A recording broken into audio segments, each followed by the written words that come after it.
Hey friends and family, it's me Mixie. I wanted to talk to you guys today about junk food. Now, junk food that I'm referring to is any high calorie food with low nutrition. So in my case, I'm mostly talking about fast food. Fast food is my number one weakness. I am full-blown addicted to fast food. I've been eating it this entire week, telling myself that tomorrow I'll start my healthy eating regimen. I have to make a plan and stick to it. So I just wanted to go over that with you guys and really get down to business and stop just saying that I'm doing it and start doing it. One way for me to reset my appetite I found is fasting, particularly water fasting. So I'm probably going to do this for, I want to say 7 days and just go hardcore with it. The longest I've ever done it before was 3 days, and it really helped to reset my appetite. But I want to go 7 days this time. I don't think we realize how addicted we are to certain ingredients that's in our food, particularly sugar and salt. One time we tried to eliminate salt completely, as much as humanly possible in today's world, and the food was so bland. I couldn't believe it. I never realized that I mostly loved the salt in the food instead of the actual food. It's really the salt that I'm addicted to. So eliminating that completely with a water fast, and I'm gonna push the 7 days to completely clean my body of the sugar and salt addiction. Addiction is what I'm going to continue to call it because I've quit other addictive things like cigarettes.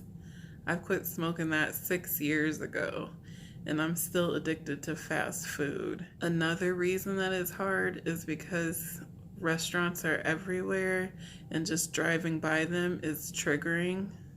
Commercials on TV, if you ever fasted, you would see how much commercials come on for food, and it's triggering. People have a lot of events that we go to that is very triggering. Thanksgiving, barbecue, all these things revolve around food. Even certain people we can attach and associate with food. So even being around certain people makes us want to eat or overeat. Also, routines. Routines make it possible to overeat. Say you out of routine ate, and then you're back in your routine and you eat again because it's just part of your routine. It's easy to do something like that when you're addicted to food. So here's how I'm going to combat this addiction.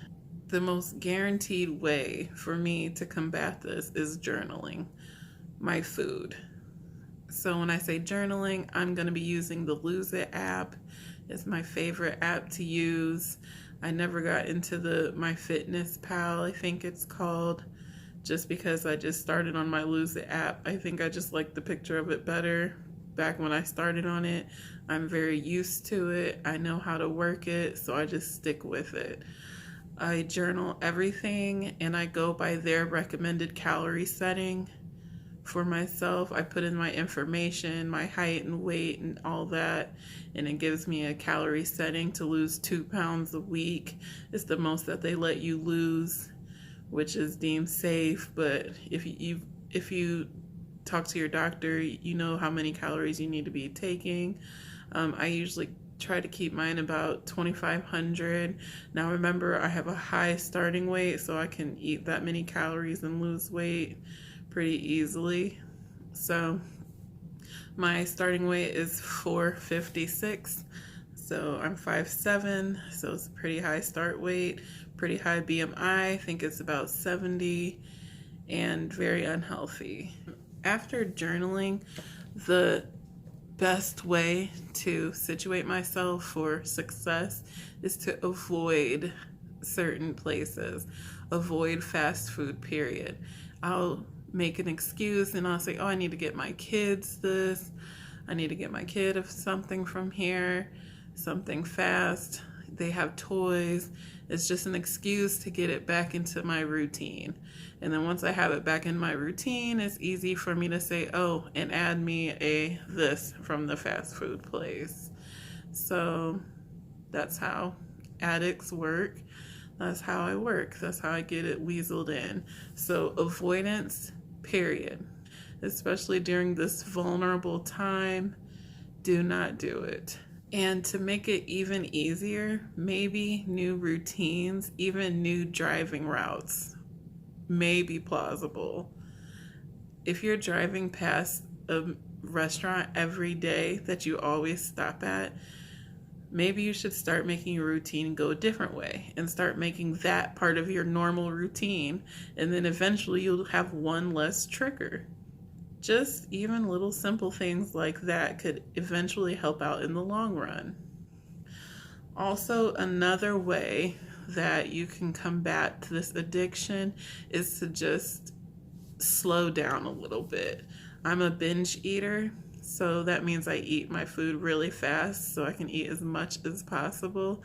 So even forcing myself to slow down, like they say a typical meal should last about 30 minutes. I think I heard that from somewhere. So if you set a timer, 15 minutes, you should be halfway through with your food. So you're going to have to slow down. I mean, you'll probably be full before you even finish the plate, which is the point. And that's another thing is you don't have to finish every food on your plate. Maybe you should make it a goal that you leave a little bit of food on your plate. I mean, it helps tremendously because you don't realize you're just stuffing food down just to get the last of the plate in there, or drinking the drink down just to get the last of it. Which, bringing up drinks reminds me of soda, which is a big addiction for lots of people. I used to drink a 24-pack of soda within 2 days. If it lasted that long, I would buy 24 cases by the boatload. The way I weaned off of soda back then was I just limited myself to so many sodas a day. So for example, I'll say I can have 3 cans of soda a day. So I would eat it with my breakfast, with my lunch, with my dinner. Eventually I would wean off down to 2, so I can have 2 cans of soda a day, which was convenient because I would just hold out and then I would have my drink when I wanted, hold out, have my drink when I wanted. And then the last one I would always have with dinner. My last can, I had 1 soda a day, always had it with dinner. Eventually, the switch over to water was not very hard because I've been drinking water for breakfast and lunch, so it just became something good and tasty for me. I mean, tasty, like most people just haven't gotten there with water, but water with some ice, you can eat anything and the taste isn't gonna mess you up because it's just water. I start craving water, so I drank a lot of water, almost a gallon of water a day, I would say. And if I do drink soda, I become really thirsty. Soda makes me really thirsty. I think it makes all of us really thirsty. We just don't realize it until we've been drinking plenty of water and we notice the difference. Another one that some people say works, some people don't do it. I think it's up to you personally, is cheat days. I personally don't like the idea of cheat days because I'm not a person with that much self-control, but I think cheat days could be a good thing. Say your cheat day is Saturday, and if you did good Sunday through Friday, Saturday you can have fast food or whatever your cheat day is. Some people do a low-calorie alternative cheat day, so really it's not really a cheat day in my opinion, but to them it works out. I cannot do cheat days at all. I just haven't the willpower for that. And we also should talk about, since it is an addiction, what happens after you get done having it, indulging in it, withdrawal. Now, this might sound crazy to some people, but I do believe that you go through withdrawal when you're withdrawing from salt and sugar. The process of withdrawal is the same with any kind of withdrawal. I'm just going off the top of my head here. Anxiety is going to be a big one. You're going to have short tempers with your family members, possibly. Maybe even the shakes, maybe a sense of not feeling very well. Whatever it may be, it's probably your body withdrawing from the sugar and salt. I am going to go ahead and start this 7-day water fast, and I want to document every day how I feel and me trying to fight through this withdrawal. So I'm going to start that tomorrow morning, which is going to be Tuesday morning for me. I'm going to have to edit this, so I'm not sure when it's going to get posted. Hopefully it'll be posted on Tuesday, which is tomorrow, and I'm gonna start tomorrow. So we'll have the 7 days to go on from there. And then next Tuesday, I will post again for Talk About It Tuesday, the results and how withdrawal has been, how I made it through. I'm going hardcore this time, no cheating, so it's only water from here on out. I wanted to do something weight loss related because I've been doing the Spooky Saturdays mostly. Speaking of Spooky Saturdays, I do have a haunted location for this Saturday that I'm going to go to. Since I'm doing it on Saturday, it won't get posted on Saturday, but I'll have it ready for you Sunday. If I go through all the footage by then.